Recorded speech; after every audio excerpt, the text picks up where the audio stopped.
Hello, strangers, and welcome to the Hollywood Rejects Auditorium. I'm Celise, and I hope you enjoyed today's interview as much as I did. Today's interview is with Ron of Faces of the Forgotten, and if you're here, chances are he's the one who sent you because he convinced me to create this video companion YouTube channel for my podcast. And the podcast is called Hollywood Rejects Auditorium. Usually my guests are creepy artists, horror genre artists, and I interview them about their backstory and their origin story and how they became creepy people. Hopefully we get ghost stories. Hopefully we get some dark experiences during the show. And Ron definitely delivered on that part. So here is the interview. Enjoy. And again, thank you for being here.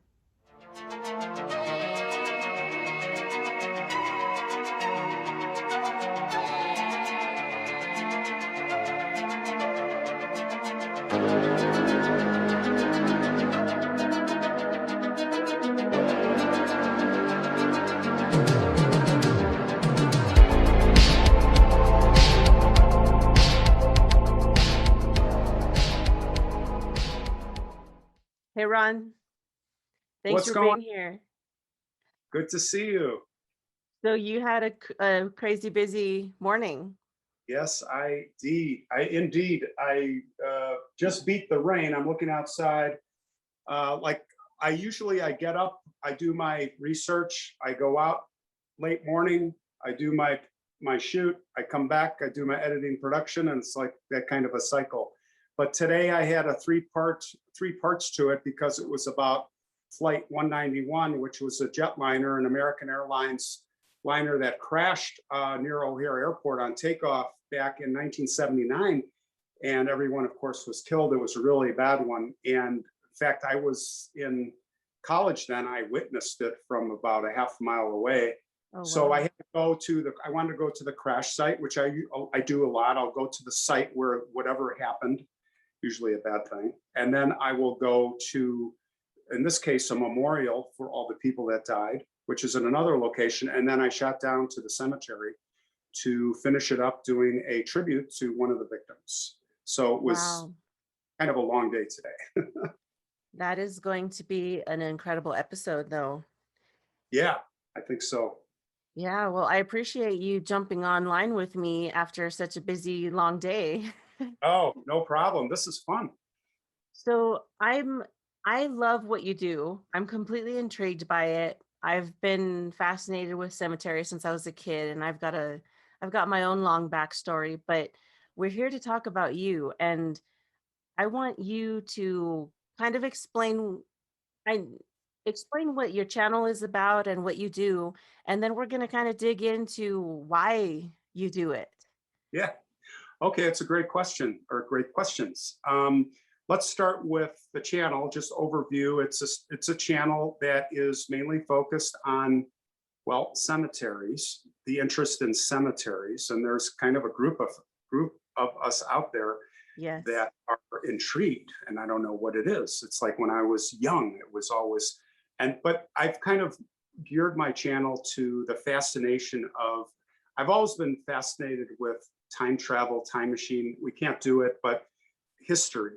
And I feel like when we go in a cemetery, we're taking a step back in time in many cases. Yes. And really, and to be able to be as close as you can, so close as you can get to at least the remains of some famous people or amazing people and sometimes infamous people to tell the story. And for me, it's really exciting to I go by myself and do it. So back in July last summer, I was watching, listen, this came right out of the blue, this channel, because I didn't plan to do it. And by the way, since I was 8 years old, I lived next to St. Adalbert Cemetery, Archdiocese, big cemetery in Niles, Chicago suburb. And me and my friend Randy, we would go in there on our bikes, but I would stop and he would go off and I would look at the porcelains, the porcelain images. And I would just be like, what is her story? What is his story? It's like lost in history. I'll always be fascinated, of course, peering in the mausoleums. So last summer in July, things, we had COVID, and I'm a pilot, so I had my hands full flying, and I'm private pilot. I own a big seaplane that flies all Alaska expeditions. So that all Wow. just kind of old. And I was just kind of sitting around, and I was watching this YouTube channel of this woman, and it was a history kind of thing. And she talked about a little girl that was murdered in 1911, Aliska Perubek, a Czech girl in Chicago, poor family, kidnapped, murder, and she's buried at a cemetery called Bohemian National Cemetery. And I'm like, that was like the number one cemetery, like high school, college. I would go in, and those pictures, again, they have those pictures all over. And I was fascinated with it. So I said, I want to go over, I'm going to go find her grave, just because I wanted to see her grave. And I said, I'll bring a video camera with me. What the heck? Because I saw her channel. I was like, oh, maybe I'll take a video, see how it turns out. I ended up Yeah. spending 3 hours there. I was at the crematoria. I was all the different, oh my gosh, because it's like peeling the onion. I got there, I finally found Aliska's grave, but then the Eastland disaster and Mayor Cermak and all these famous people. And I had the camera going, and it was terrible production. Cameras shaking and my hands shaking. But I slowly improved, and then people were watching it, and I was like, oh, Yeah. there's other people like us. Yeah. And the channel kind of was, I had 500 subscribers for a while, and then all of a sudden one day I was at this cemetery called Forest Home, and out of the blue I just happened to do a video. And I'm an adventurer, I'm an explorer. Arctic expeditions, we won't go that direction, but I'm an explorer. So the explorer part of me is in the cemetery. I'm always looking for stuff. And at Forest Home, I found this line of mausoleums built in the side of a hill. And they were like decrepit, abandoned. I was like, oh, cool. And I started, looking. And the last mausoleum had a big rusted hole. And I shoved the camera in there. And there before our eyes are vaults with possibly coffins, like grave rob, pulled out of it had like 12 or 15 vaults.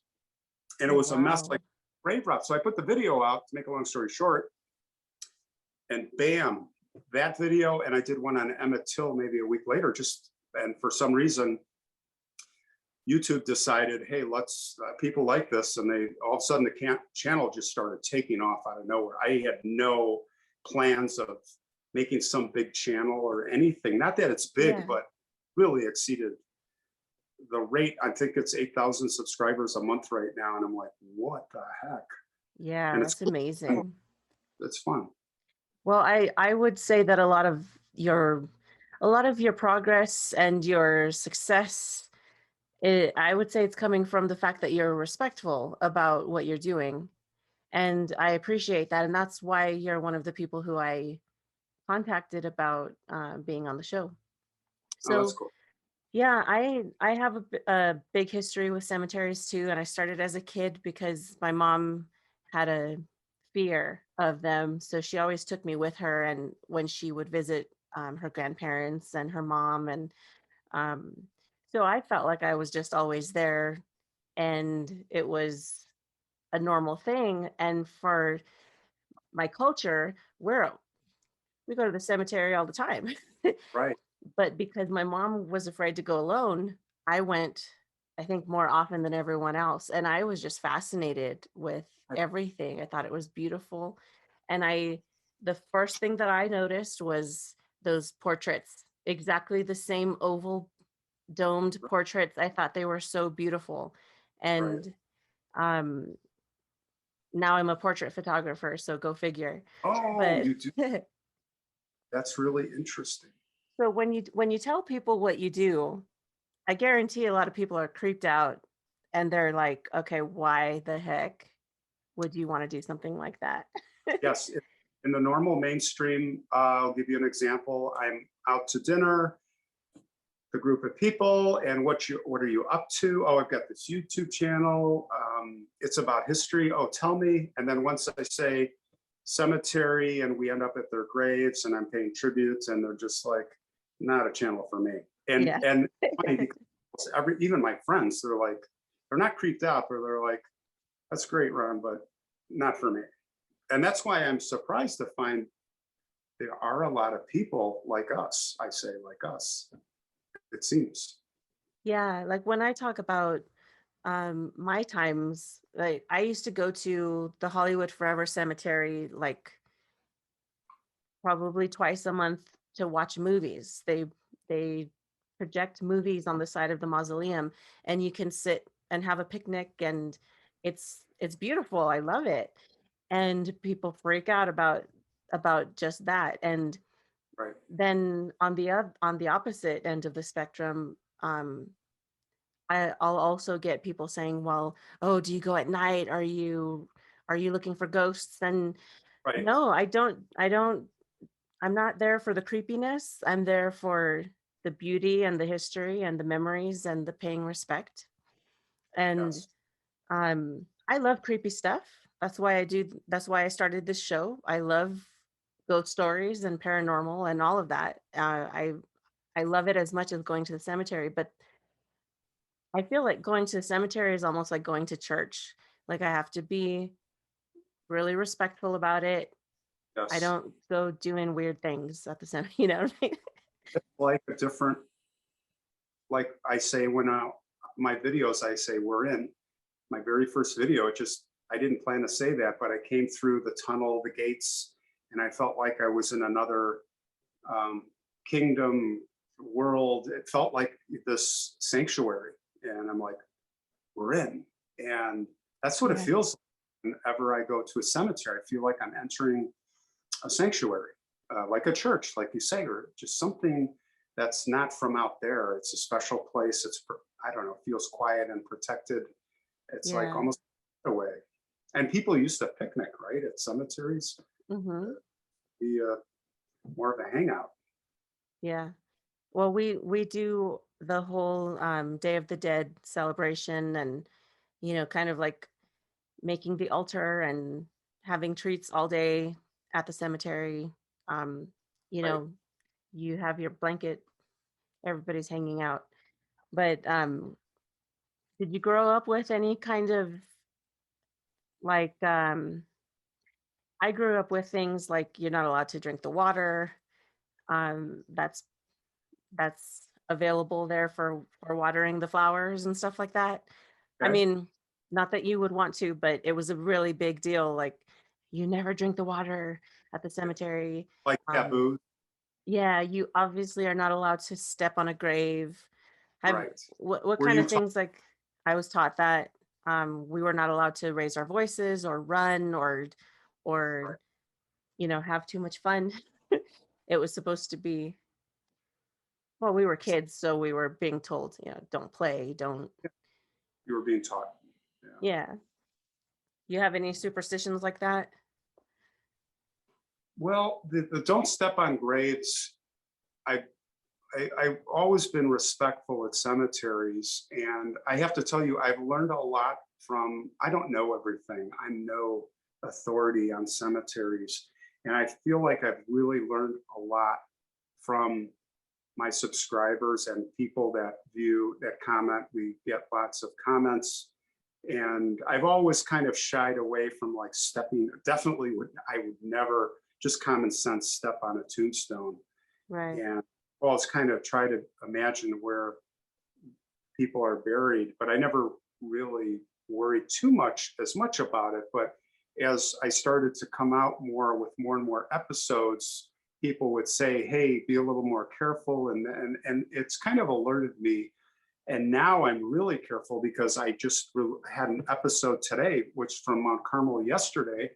I kid you not, I'm walking and I'm looking up at the camera, and luckily, I don't walk over the graves, and I walk by the back of the headstones of the next row, and I would have walked right into a sinkhole Oh, where there about a burial, and it went way down, and I said, "Holy cow!" So I try to, it's. I've heard from people on my channel that a couple of them that they sunk in wet ground or certain locations. And they went up, one guy went up to his waist, his foot into the coffin, I guess. And I'm like, oh, holy, ever do that. oh So yeah, that's scary for so many reasons. That's the one taboo, if you will. I've never, my parents were, you don't, you don't go to the cemetery. We go to funerals and wakes and the cemetery, but you don't talk about it. And I remember asking my dad when I was in my 30s, I said, what about grandma and grandpa? Do you ever go, don't talk about it. So there's no, this whole thing, I was never taught any rules or nothing. Unlike you, it was just this, it was complete taboo, the whole thing. I don't know why, but so I would go off on my own and I kind of have to learn everything on my own. But it's a lot of it is common sense. Yeah, like you say, you don't spit on, let's say it's a horrible person, you don't spit on the grave, or I have respect for everybody, even the bad, because I believe that when after this life there could be repentance, there could be forgiveness. Anyway, that's a whole different Yeah. direction. I never disrespect anybody. I don't care. It's like Wanda Stappa. People were a little mad at me because I said rest in peace to her. And it's like, yeah, rest in peace to everybody. They're Yeah. dead. Because you don't know what their soul decided after. And Exactly. It's all unknown and mysterious. yeah. Yeah, I agree. I would especially not disrespect someone who was evil in life. I would That's just not smart. Well, it's bad karma too, because I've had some experiences in my life with, where things have happened and it's like, oh my gosh, you got to kind of watch out and don't test karma or the energies or whatever you want to call it. Yeah, There are a lot of things that we do not know about in the other dimensions. And I don't want to get too philosophical or goofy, as some people would say, go but for it. a lot we do not know. My own personal, very spiritual. I was raised Catholic. I'm not practicing Catholic. I had a lot of negative experiences and not going that direction. I didn't get a priest after me or anything, but just No, we could talk for hours about that because I grew up like that too. yeah. But I'm a scientist, so I'll say it this way. In my 20s, and I got out of college, just wanted to make money. In my 30s, I started to become introspective and interested in history and then science. And then I got into science, into astronomy. And then I got way deep into it, deep Mm, space, bigger and bigger telescopes. And of course, reading, and Stephen Hawking's. And I really got into the deep end of the physics and astrophysics. And one day I read, what was his name? The guy who was on Johnny Carson, so the book, The Cosmos, and it said, time dilation, time travel is possible. And that's like, what? That's science fiction. No, it is. So when you start analyzing, then I went off the deep end on that to time mhm. dilation. As you move through space, your clock slows down and you can go into the future. We don't have the technology. And I'm like, then you take that and you take that with electromagnetic energies, which our bodies emanate. You call that the soul, whatever. When you die, your energy has to go somewhere. I don't care if you're going to be Catholic or you're going to call it's your soul going to the cloud in heaven, or it's our life's energy. It can't be destroyed. It's physics. Right. So when you start doing all that stuff, there's a lot of stuff going on that and some people are more sensitive to it than others, are gifted. It's very fascinating to me. So I don't push those waters, because let me tell you, we're just not, it's happening, I go to the Yeah. cemetery. I've had a lot of things happen, especially with this channel, where I'll walk no wind and I'll walk under, and all of a sudden I'll look up, I'll hear chimes and I look up, like the Richard Speck, one of the nurses. I'm approaching her grave and all of a sudden the chimes go. And I'm like, what's that? Or the wind, like out of nowhere, all of a sudden at James Chaney, the Mississippi burning, and I say, rest in peace to the three boys. And there wasn't that windy, and all of a sudden a hurricane comes through and blows the camera over almost. Or today I'm doing, and as I said, rest in peace, and all of a sudden out of nowhere, there's a huge jet, and we're talking about Flight 91, and I don't know. Yeah. And you can say the rainbows that I've seen, our daughter passed, was killed, and then I was at the death scene, and there was no there was no rain, no water in the mountains of Colorado. And I took a picture. It was so beautiful. And in the picture, I looked huge rainbow, and that's her. And then at the Wallaby video, I'm at her grave, and all of a sudden, bone dry, and there's this rainbow in the picture coming out of her tombstone. So maybe this is all Wow. coincidence, but I hope to believe that it's not. And, keep an open mind. Oh, I believe in all of that. I've had Right. way too many experiences that are unexplainable to not believe in something. I can't tell you what it is or the rules of it or what have you, but something is there. Absolutely. And that's going to be the great adventure when we pass. I always said, that'll be my last thoughts as well. I'm on to the grand adventure, the ultimate adventure. Hopefully. Yeah. So with those experiences that you've had, you were talking about some people are more sensitive to things. Do you feel like I feel like someone who cares as much as you do to want to go do these things that you might have some sensitivity that you weren't aware of before, but have you ever been somewhere where even if you didn't hear a jet fly by or see a rainbow, did you just have a feeling and Wait, knowing of, uh, and which I location was it? I'll give you a great example, and many, but I'll give you an example that happened yesterday. So I went to Mount Carmel Cemetery, and that's the sinkhole where right? Well, the destination of that episode was the tribute of a woman named Ameriga. She's from Italy. Her parents named, she's the firstborn when they emigrated here, and they named her Ameriga because that's Italian for America. So I'm heading to their grave, and it was the grandfather and the grandmother, and I do a tribute, and I talk about her and her life. And as I'm finishing, I had like a vision, and I'm not saying they like came out of the ground or something. It was just a vision that came to my mind, but it was very clear because I had seen their pictures, of course, that were sent to me of Nicola, who was the grandfather.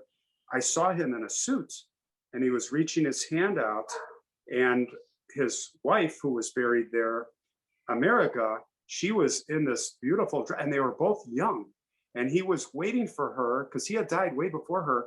And I saw her, I felt like she looked down, and she's like, "I'm young again." He took her hand, and it's not like they walked off, but it was like that. I saw that, and how does that, like, why then? I didn't just like make that up. So it was like a vision in my mind that it just came like that, and it was there, Wow. all like playing. And it was funny because I was like, oh, focus, man, don't let it go away, but focus. You got to finish this, like, because I don't like to stop the camera and edit. I'll do some editing, like sometimes when I'm like, I hate that. I've almost got that out of my language. I'm But trying to. yeah, there I go again. But that is a good example of something that happened very recently. That I don't think I'm gifted. I think I'm maybe somewhere in the middle, and I think it's more that I'm open to it. Right. And but I'm going to tell you, I'm not one of those. I'm not obsessed believer. I'm in that. I went through a whole phase of discovery, and I'm still on the road to discovery, where I studied Edward Casey. I don't know if you know him. He was a famous man who could predict the future. I got into Shirley MacLaine and channeling and out of body experience. I worked with the Lakota Indians for years. I worked with the Inuit. I did Sweat Lodge, Vision Quest.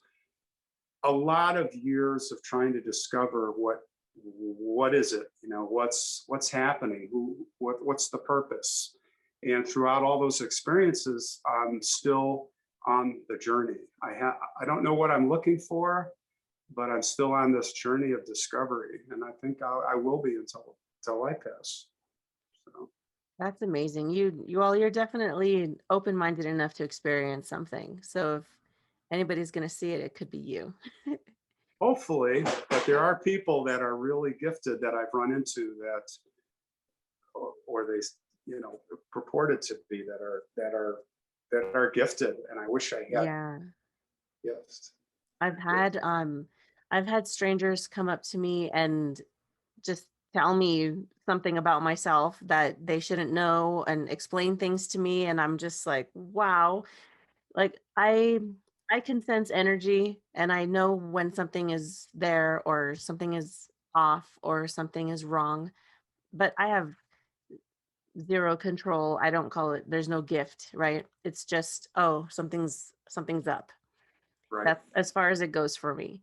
But these Yep. people have walked up to me and said, "Hey, this person who you know, and this is going to happen, and that's why." And then it was right.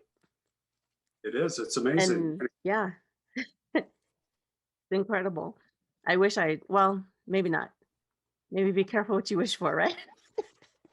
True. You could be haunted by if you know too much, Yeah, it could start dictating your destiny, which we supposedly create. So right, right. I had someone tell me, this is a long story, I'll keep it short. Someone told me that I was the seventh daughter of the seventh moon. And I said, well, I was born in July, but I'm not the seventh daughter. I'm the seventh child, but I'm not the seventh daughter. right. And she just kind of laughed and she said, yes, you are. And I said, okay.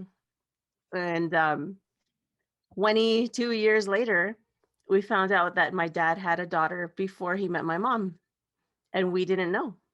So So if she's talking about him, I am the seventh daughter. And wow. I mean, I remembered that conversation with her. She told me a lot more than that, but it was that one detail that I was like, threw the whole thing out the window because I was like, yeah, close, but no, I'm not the seventh daughter. Oh, I yeah, had I am. I had a similar experience like that with the Lakota. I was on a quest, if you will. I met some locals. There was a guy in Chicago named Kevin Matthews. He's in Grand Rapids now, famous DJ, and we were friends, and that's a whole side story. But he introduced me to the whole Indian First Nation and Lakota people, and I did a trip to Pine Ridge to Rosebud to bring back to Chicago. This is many years ago. Jasper Bigfoot, who was grandson of Chief Bigfoot, who Wounded Knee disaster, and old man brought him back, and we had done a lot of things with him, but he told me we were at Wounded Knee and he prayed at Wounded Knee with a pipe that we had made. And that's a whole nother story that I was going to give to the Inuit. And this is about my Wow. art expeditions. And he told me, he said, and he didn't know anything about my Arctic expeditions. The expeditions were to look for these sunken ships from England, Sir John Franklin, 1845, 128 sailors disappeared in the ice. I spent 15 years by myself, solo, flying up there in my seaplane on missions, looking for the ships and the lost men. And he told me he didn't know anything about that. And he took the pipe and he said, give this to our people of the North. You are meant to find the ship. Now this is a 90-year-old guy who doesn't know anything. He's not on, and this is 20 years ago. He's not on cell phones and he's not on the internet. And my stuff Wow. wasn't even starting out. And yeah, it was, and I did find one of the ships. I was the first to spot it uh, in competition with the government of Canada. It's a whole nother story, but he was right. Wow. He predicted it. So That's incredible. he had some power surrounding him. He's passed on, not long after that. But that's some, as they say, some powerful medicine. Oh, yeah. Wow. Vision, huh? Yeah, yeah. He told me it's crazy. Wow. So did you ever think that you'd be um visiting a cemetery every day? No, and I didn't, and I don't think I'm going to become bored because again, there's so many facets to it, not just the cemetery. And every cemetery, I never realized this until I started doing this. Every cemetery is like a fingerprint. It's like another human face. They are all different. Even in New Orleans, where they're all similar cities of the dead, each of them was different in its own way. And it's fascinating. I'm going to go again tomorrow. I'm going to go Friday to Rockford. And it's the excitement is when we're in, what's it going to feel like? What's it going to look like? And you just start looking around, and I don't know. I think one thing I have that's good is I have a good eye and find stuff. For some reason, I stumble across stuff. Yeah. Or it stumbles over to or me. it calls you. I was doing the Jamie Kloss up in central Wisconsin, the girl that was kidnapped. Her parents were killed, and I'm going to their grave, and those chimes went off, and there were other chimes all over, but this chimes, and I said, oh, those are beautiful. I stopped, I went backwards, I walked like 30 feet, and there's, this isn't just spread out. And I go to the grave, and there's the picture of an older woman, and her husband's not passed on yet. And I'm looking at the last name, and it's not Kloss, but I think that's the maiden name. I think that's her mom who just died. And sure enough, in editing, I went back to check. I believe she called me over. She's like, all right, Wow. you got a second. And I can't tell you how many times that happens. If you were, last summer before I started, if you were to say that to me, I'm like, it's going to be coincidence. But Yeah. now it's really quite remarkable. Yeah, I think your attention is called to the interesting stuff. Right. It's something knows that you're doing the storytelling.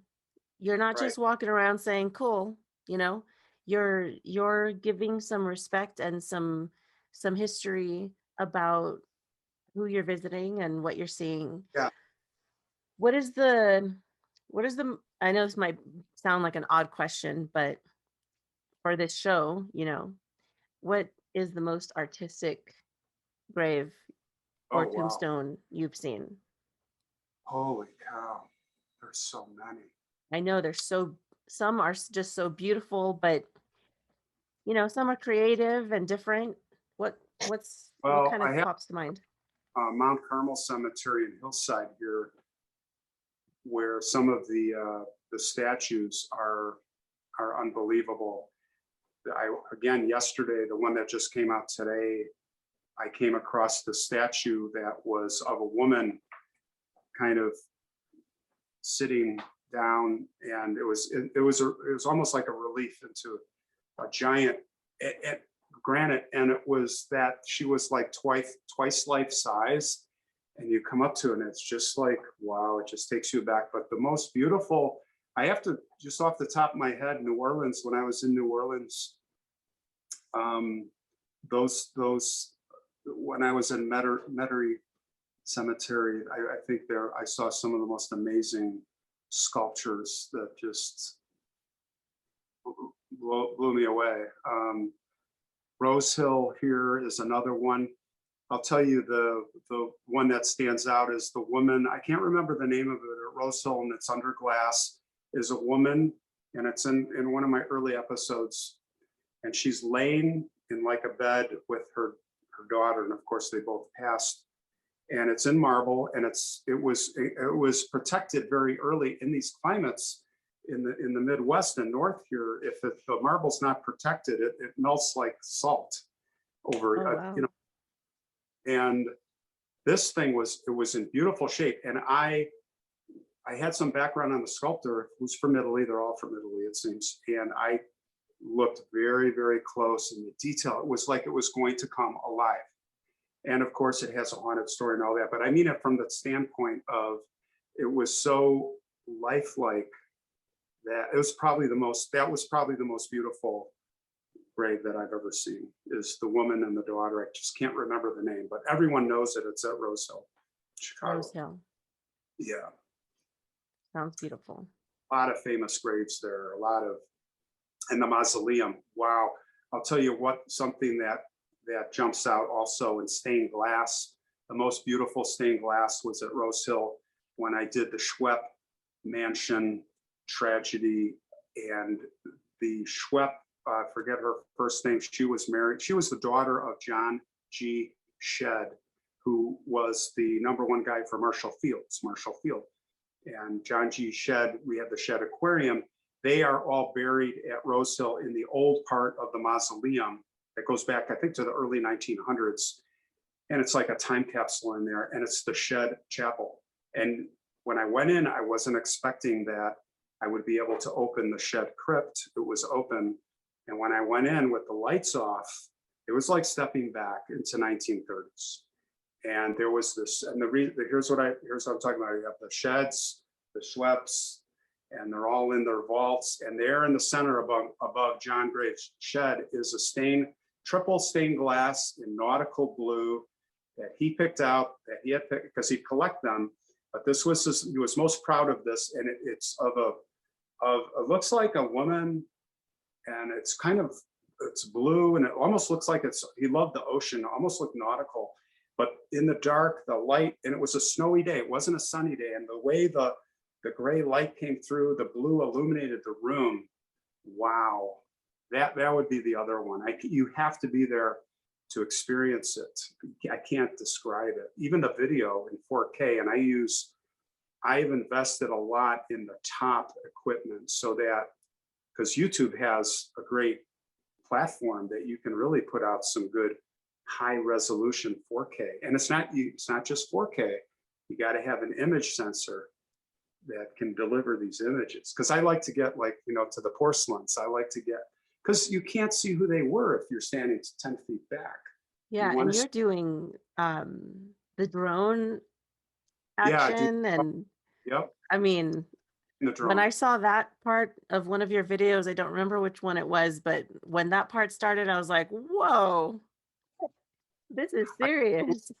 I'm a one-man show. I have to tell you, I learned all this from my Seaplane channel, which is Bush Pilot Explorer on YouTube. And it's funny, all I got was 1,000, and I'm thankful for 1,000 subscribers over 2 years. But I learned all the editing there, all the effects, all the videography from that. But see, I wasn't doing this. It was all GoPros mounted in the plane, stuff like that. Very little. I really had to learn to slow it down. If anyone is watching, I've had a lot of people are asking my advice. This is cool. We're creating a genre here. We have Lamont at large, right? He's kind of I consider one of the pioneers. There's some other people, and it's creating a genre. And the more people that I feel like I don't want to, I'm not competing. I'm like, the more people that can come into this that I can help and give answers to all the pitfalls I ran into, it's growing this for us.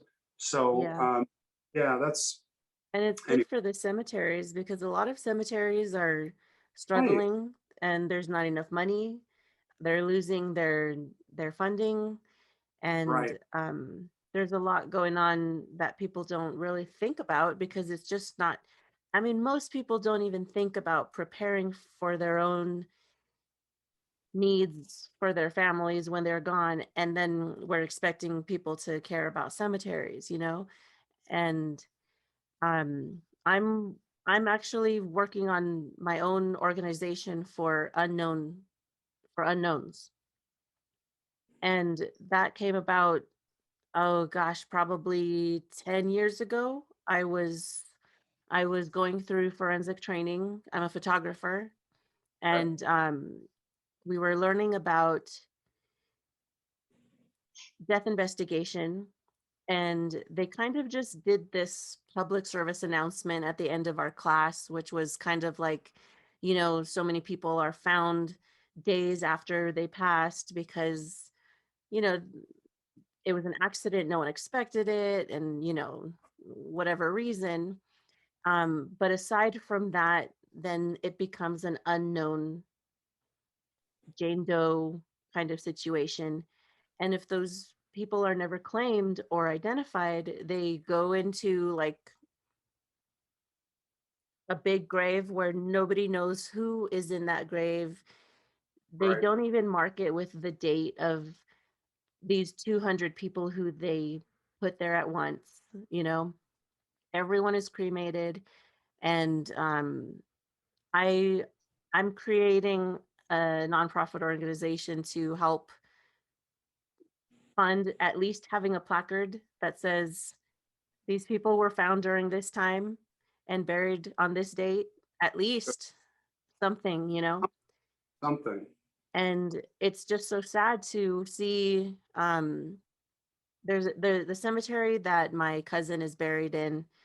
um it was a pretty small cemetery and pretty empty when we buried her a few years ago. And there's like all the way off in the corner, there are four sticks, just wooden sticks that are already, Oh, they're in Texas, so they're right. already rotting. You know, Right. you've got some serious weather in Texas. And I'm just looking at those markers and watching them weather so fast. And this is a relatively new cemetery. And it's just amazing to see how fast the cemetery is looking like a cemetery from far away, you know. Right. And it that started to give me more of a perspective on, you know, you go through a cemetery and they're so full because they're so old, but seeing Right. this new one and watching it pop, pop, pop, pop, pop with more graves, and they're actually really beautiful monuments. So it's kind of shocking to see it every couple months look a little bit more full, right? Yeah, And so interesting. every time I go see her, I go to that unknown section, and it's just all the way over there in the corner, not By one itself. flower, nothing there. Yeah. So we go decorate it. But I after taking that class, it's been on my mind to do something, and I've done small things like, Great. you know, getting it done at one cemetery or something, but I Well, really want to make it big. yeah. Well, you have to start with something. You have to start small. That's we're doing the same thing. I say we, me.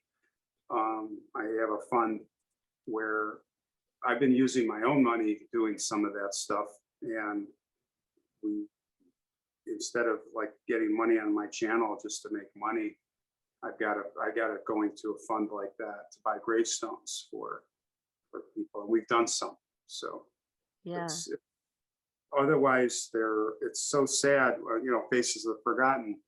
I feel like a lot of these people are going to be are forgotten, and not only is their history not remembered, which most people you aren't going to be, but they're not even a name, like you say. Right. That's real. So hopefully, you know, we can chip in and do our little part, and maybe start something that becomes bigger and bigger, and more people get on board. You never know. Yeah. Could have a someday.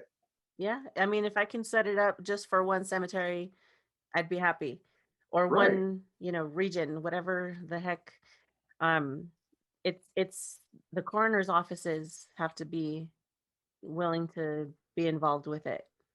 Right. So, and it always comes down to money, you know, with the city and the state and the, True. Yeah. yeah. I had one tombstone I tried to buy and they wouldn't let me. And I think it's like you say, because you have the corner and then you have the family. And like the cemetery said, oh no, you'd have to contact, and that makes sense. You got to contact the family. But I think the people you're talking about, they probably have no family left. They're just, Yeah. No one claimed them. yeah. And there's a certain amount of time that the the coroner's office keeps them until they are finally all buried together Oh, really? and So it's it's unmarked. the mass grave? Right. Wow. Yeah. And that's what I'm saying. A lot of people don't know about it. And when well, So, I visited the coroner's office in Los Angeles. Obviously, it's one of the biggest, and yeah. there are hundreds of bodies there every single day. So there's going to come a time where they have to Move do them. something. Right. And different cities handle things differently, but for the most part, they are all bunched together in one grave. Wow. That's like And war. they don't even put the date. Oh my. So my goal is at least a marker with the ranges, the time frame that they were Right. found, and then the date that they were all placed there. Minimum, Not but asking much. like the $40 that it would cost them to engrave a little piece of metal, they don't do it. They just bury. Oh, it's so sad. Yeah. So Yeah. So that's my big thing. That's what I want to work on. good. Oh, Yeah. you'll do great. So That's great. I wanted to interview you because I love what you do, and I'm interviewing a few artists who have designed tombstones and placards and different things, and I think all of y'all together are going to make for a pretty fun episode. I can't wait to see it. Yeah. Yeah. So yeah, that's what I've got going on. That's for real. That's what I'm trying to put together. Great. I'm sure you'll do very well. Yeah, I hope I'll so. help any way I can. You whatever you need.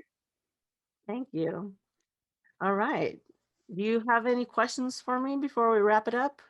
No, I think that was a fun little chat, and I look forward to seeing your production.